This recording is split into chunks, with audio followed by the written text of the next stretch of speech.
Top quality और consistent performance के लिए सिर्फ सिल्वर पंप्स। टॉप क्वालिटी और कंसिस्टेंट परफॉर्मेंस के लिए सिर्फ सिल्वर पंप्स, नाम याद रखना।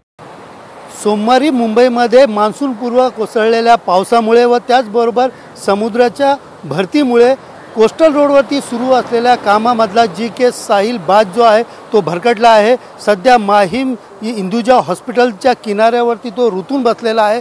मी सध्या उभा आहे माहीम इंदुजा हॉस्पिटल परिसरात आणि आपण पाहू शकता ज्या समुद्राच्या किनाऱ्यावरती जी.के. साहिल बाज जे या ठिकाणी समुद्रावरती नियंत्रण ठेवण्यासाठी या ठिकाणी कोस्टल रोडमध्ये वापरला जातो आणि तो तिकडनं परवाच्या दिवशी तिकडून वाहून जो आहे तो या ठिकाणी आलेला आहे आणि या ठिकाणी ज्या समुद्राच्या किनाऱ्यावरती रुतून बसलेला आहेत। एकंदरीत या ठिकाणी पाहिलं गेलं तर या बाजला नेण्याचं काम जे आहे ते युद्ध पातळीवरती सुरू आहे।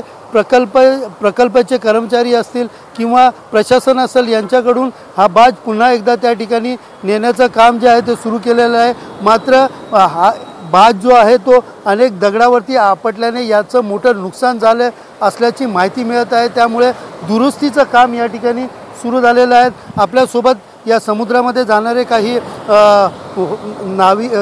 आपल्यासोबत काही या ठिकाणी समुद्रामध्ये जाणारे जे मच्छीमार आहेत ते देखील आहेत। आपण त्यांच्याकडे जाणून घेऊया ये बाज हा कधी आलेला, कशा प्रकारे आलेला आणि सर बाज नहीं है, ये बाज नहीं है, तरप्पा है।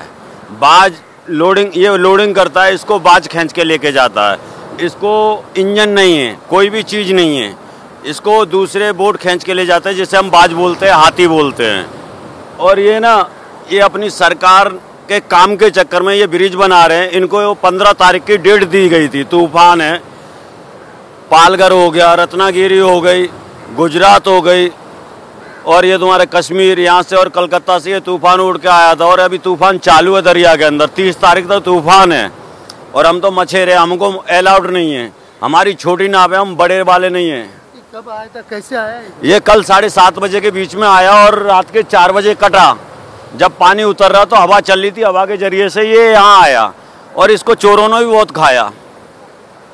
एकंदरीत पाहिलं गेलं तर या ठिकाणी बाज जे आहे ते या ठिकाणी आलेलं आहे आणि शासन असेल, प्रशासन असेल, त्याचबरोबर त्या प्रकल्पाचे कर्मचारी असेल या ठिकाणी पुन्हा एकदा बाज जे आहे ते या ठिकाणहून कोस्टल रोडपर्यंत नेण्याचा प्रयत्न या ठिकाणी करत आहेत। मात्र आपण पाहू शकता की आता देखील समुद्रामध्ये मोठ्या प्रमाणात लाटा उसळताना या ठिकाणी दिसत आहेत।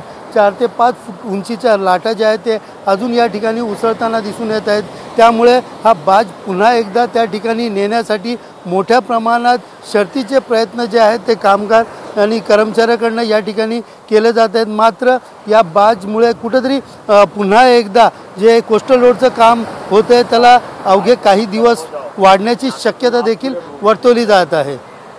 कॅमेरा पर्सन संतोष कदमसह सुनील जाधव, TV9 मराठी, मुंबई।